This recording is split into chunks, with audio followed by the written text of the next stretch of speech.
And when she went out in front of all these people and spoke, my heart stopped. And I was just like the little boy when I first saw her, just thinking, what kind of person is this? And I met her since then, and we talked about doing something together, because I think that the work she does and the vision she has for how we should move forward on this planet is one that gives us hope, when the trajectory we're on right now is one that really is terribly, terribly hopeless and terribly, terribly sad. And I think that with her wisdom and the wisdom that we might learn from her and grow around the world, we have a chance not to turn this into nothing. So please, for our children and for our children's children, please listen to my good friend, Dr. Jane Goodall.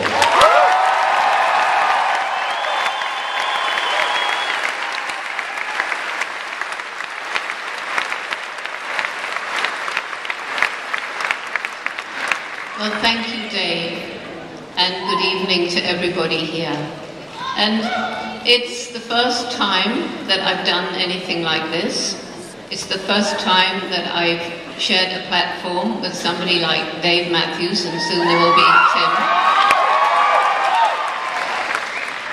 And the reason why, for me, this is very important and very exciting is because Dave opens up a new world.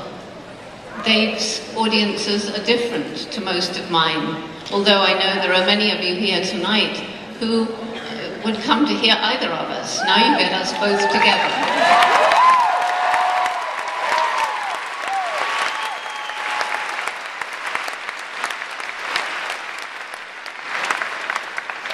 And I know I speak for the whole Jane Goodall Institute, which is based here in Arlington, when I say that we are so very grateful, not only to Dave, who, by the way, I'm now going to call him David. He was christened David.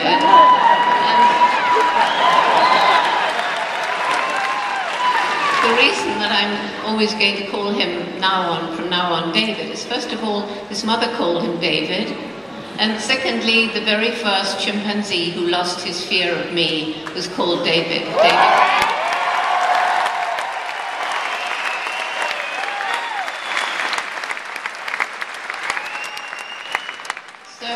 On behalf of the Jane Goodall Institute, I want to thank David and Tim, and I also want to thank Live Nation and the Red Light Management, because they have been wonderful to work with. And there's something else very exciting, the venue where we are, DAR, Constitution Hall.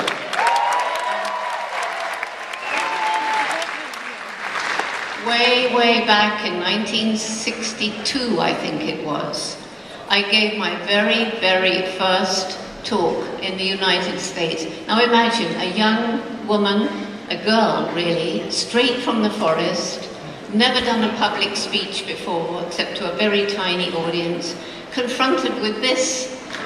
It was very scary. So here we are today, all these years later, in the place where, in a way, I began my speaking career. And when I began in 1960, and it is our 50th anniversary,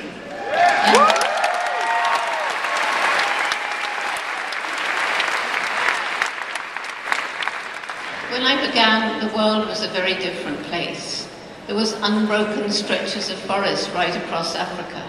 There were way over 1 million chimpanzees living in those forests. Today, the forests are fragmented, chimpanzee populations have diminished, and we have destroyed environments and biodiversity, and we're wasting our water supplies, and we all know about climate change. And it's a very scary world with all the civil unrest and the warfare and the crime and the violence.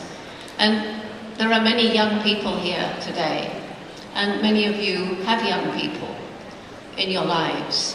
And if we care about their future, there's a little saying that you very often hear, and I'll bet you many of you have heard it, which says, we haven't We haven't inherited this planet from our parents.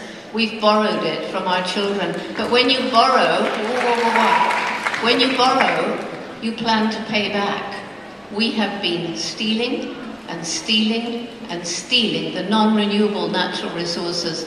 What sort of planet will that leave for our young people in 100 years? I don't want to be there then.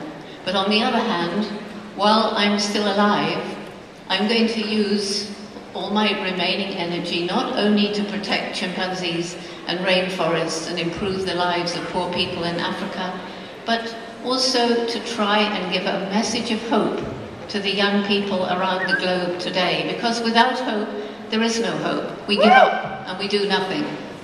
So our Roots and Shoots program, you can all find out all about it on the website, but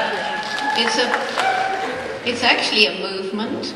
It's in 120 countries. There's about 15,000 active groups around the world.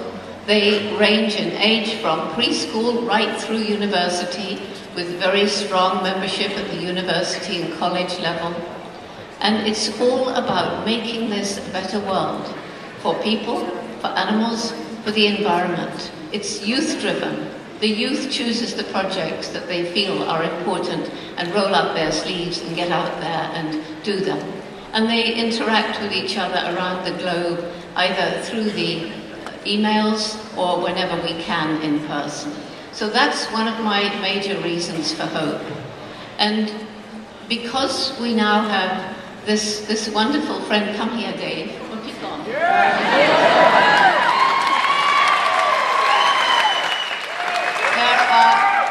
There are countless young people who will come to hear my friend David and his concerts and his music. David has twin daughters who are 8 years old, and I have a grandson of 8 years old, and we care about the future of those children, and so we want to do as much as we can separately and together we become stronger to make a future not only for our little children but all of yours too.